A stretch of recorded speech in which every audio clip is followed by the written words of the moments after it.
Halo semuanya, apa kabar? Kembali lagi pada pembahasan kita kali ini. Ada satu hal penting yang harus kamu tahu, dengarkan ini.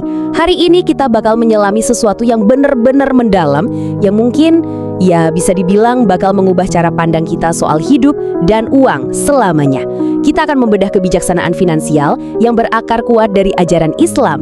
Ini semacam panduan dari Al-Quran menuju kekayaan sejati, yang sayangnya jarang banget diajarkan di sekolah-sekolah kita. Oke, mari kita mulai perjalanannya. Pernah nggak sih kamu merhatiin satu kontras di sekitar kita yang jujur aja lumayan membingungkan? Coba deh perhatiin. Kadang kita lihat ada orang yang gajinya mungkin kecil, pas-pasan aja buat sebulan. Tapi anehnya, hidup mereka tuh kelihatan tenang, damai, rileks banget. Nah, di sisi lain, ada orang yang penghasilannya bisa puluhan juta, tapi mereka malah terus-terusan stres, ngerasa tercekik, dan selalu aja terlilit utang. Kenapa coba bisa kayak gini? Apa masalahnya bener-bener ada di nominal uangnya? Nah, ini dia yang bakal kita bongkar habis-habisan. Kalau kita pikir-pikir, ekspektasi dari pendidikan modern kita itu kadang agak menjebak. Kita sering banget diajarin gimana cara cari nilai bagus, dapat kerjaan mapan, dan ngejar karir terus ke atas. Ekspektasinya simple, kalau gajinya tinggi, pikiran pasti tenang. Hidup aman lah pokoknya. Tapi realitanya gimana? Gaji tinggi ternyata sering banget malah berujung pada stres dan tumpukan utang yang gak ada habisnya. Sebaliknya, prinsip-prinsip Islam mengajarkan satu hal yang sangat krusial, bukan tentang seberapa banyak uang yang kita hasilkan, tapi gimana cara kita mengendalikan uang itu sebelum uang itu yang mengambil alih dan mengendalikan seluruh hidup kita. Ini bawa kita ke poin pertama, jebakan keuangan manusia modern, di mana hidup itu kadang kerasa kayak perlombaan lari yang gak ada garis finishnya. Dunia kita sekarang ini kayak terus-terusan ngebisikin satu kebohongan ke telinga kita. Nilai dirimu itu ditentukan dari apa yang kamu punya. Punya mobil bagus, berarti sukses. Rumah besar, wah pencapaian luar biasa.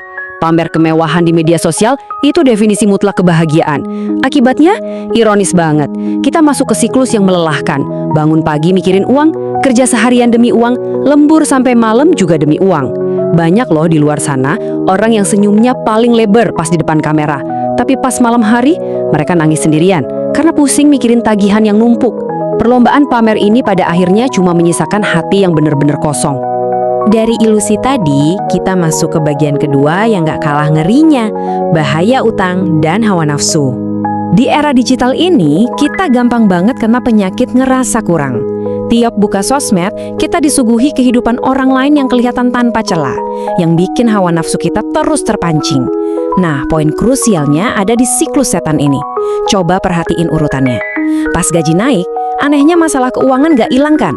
Kenapa? Ya karena gaya hidup kita ikut-ikutan naik, bahkan lebih cepat. Terus, mulai deh muncul utang. Awalnya mungkin lewat skema cicilan atau pay later, yang rasanya ringan kok tiap bulannya. Dan akhirnya, di tahap keempat, ketenangan kita benar-benar menguap. Waktu kita pakai utang buat membiayai pengeluaran emosional, kita itu sebenarnya lagi ngejebak diri sendiri buat terus kerja keras tiap hari, cuma buat bayar kesenangan semu di masa lalu. Coba renungkan kalimat ini sebentar aja. Utang itu merampas masa depan dan ketenangan pikiranmu, hanya demi bikin takjub orang-orang yang sebenarnya nggak peduli-peduli amat sama kamu. Memaksakan gaya hidup karena takut kelihatan biasa aja atau takut dibilang gagal, itu jebakan mematikan buat kebebasan finansial kita. Beli mobil nyicil biar kelihatan sukses, ganti gadget terus biar dapat pengakuan, padahal orang lain paling cuma kagum beberapa menit doang. Sementara cicilannya, itu bakal menghantui hidup kita berbulan-bulan, bahkan bertahun-tahun ke depan. Sekarang, yuk kita putar balik cara pandang kita 180 derajat. Kita masuk ke bagian ketiga, matematika sedekah dan keberkahan. Islam ngasih sebuah konsep yang paradoks banget soal memberi. Konsep yang terang-terangan menantang logika matematika kita yang kaku. Di Islam ada yang namanya rezeki dan keberkahan. Ini tuh jaminan mutlak dari Sang Pencipta yang nggak bisa diukur cuma pakai deretan angka di atas kertas. Kadang ya, penghasilan kecil tapi entah kenapa hidup kerasa cukup terus. Atau pas ada masalah besar datang, tahu-tahu ada aja jalan keluar yang sama sekali nggak terduga. Al-Quran ngajarin kita emang wajib berusaha sekuat tenaga, ikhtiar maksimal. Tapi takaran rezeki kita tuh udah ada ngatur dengan sangat sempurna. Artinya apa? Kita nggak boleh ngebiarin hati kita diperbudak sama rasa cemas atau ketakutan yang berlebihan soal kemiskinan. Perbedaannya kelihatan banget di sini. Logika kita sebagai manusia bilang, 10 dikurang 2, ya sama dengan 8. Jelas berkurang kan? Tapi logika Al-Quran itu mainnya di dimensi spiritual yang jauh lebih tinggi. Di sana, memberi justru menghasilkan keberkahan dan kedamaian yang berlipat ganda. Kenapa bisa gitu? Karena sedekah itu bukan cuma sekedar bantu orang lain, teman-teman. Sedekah itu semacam latihan otot buat hati kita. Latihan menundukkan ego biar kita nggak jadi hamba dari harta yang kita punya. Orang yang berani ngasih uangnya ke orang lain, dia lagi ngebuktiin secara nyata kalau uang nggak punya kuasa buat ngendaliin hidupnya. Dan ini nyambung ke poin kita yang keempat, jangan jadikan uang sebagai Tuhan. Tentu aja, nggak ada orang waras yang secara fisik sujud nyembah ketumpukan uang. Nggak gitu konsepnya. Tapi peringatan kerasnya adalah soal penyembahan yang nggak kita sadari, yaitu ketika uang perlahan-lahan jadi pusat segalanya. Jadi hal pertama yang dipikirin pas buka mata di pagi hari. Coba lihat, harga mahal dari penyembahan diam-diam ini. Kita mengorbankan waktu berharga bareng keluarga cuma demi lembur dan lembur. Kita ngerusak kesehatan fisik demi ngejar target angka di rekening. Dan yang paling parah, kita mengukur harga diri kita semata-mata dari status finansial. Ini ironi yang menyedihkan banget. Orang rela ngerusak kesehatannya buat dapat uang, nanti pas udah tua, seluruh uang itu habis dipakai buat nyoba nyembuhin badan yang udah terlanjur hancur. Ingat terus pesan fundamental ini, kekayaan itu cuma titipan sementara, dia bukan identitas aslimu. Al-Quran udah ngingetin kita dari awal kalau semua yang kita miliki dan nikmatin di dunia ini murni cuma pinjaman dari Sang Pencipta. Kalau kita ngikat identitas dan harga diri kita ke saldo bank, bahaya banget. Kenapa? Karena pas uang itu hilang, dan sangat bisa hilang kapan aja, kita bakal ngerasa kehilangan seluruh harga diri kita. Pelajarannya di sini adalah tentang menyeimbangkan hati. Pas lagi dititipin harta melimpah, jangan sampai sombong. Dan pas suatu saat titipan itu diambil lagi, jangan sampai jiwa kita ikut hancur lebur. Mari kita lihat gimana rasa nggak sabar bisa menghancurkan akal sehat kita lewat siklus jebakan cepat kaya ini. Hari pertama, kita lihat ada orang viral dapat untung gede secara instan. Hari kedua, kita mulai kena FOMO, merasa tertinggal, cemas lihat pencapaian mereka. Hari ketiga, karena didorong emosi dan hawa nafsu, kita sikat aja ngambil risiko finansial yang bahaya banget. Entah itu pinjal besar-besaran atau masuk skema investasi bodong yang nggak masuk akal. Hari keempat, hancur, kehilangan segalanya. Padahal Al-Quran ngajarin, segala sesuatu di alam semesta ini punya proses yang namanya sunnatullah. Ibarat nanam pohon lah, awalnya kecil, pelan tumbuhnya, akarnya nancep kuat ke bawah dalam diam, baru akhirnya berbuah lebat. Kekayaan yang berkah itu dibangunnya pelan-pelan, pakai etika, bukan pakai cara instan hasil dari ketamakan. Pembahasan kita ini akhirnya bawa kita ke klimaks dari semuanya. Bagian kelima, kekayaan sejati adalah ketenangan. Coba kita stop bentar dari semua hiruk-pikuk soal angka dan ambisi yang bikin capek ini.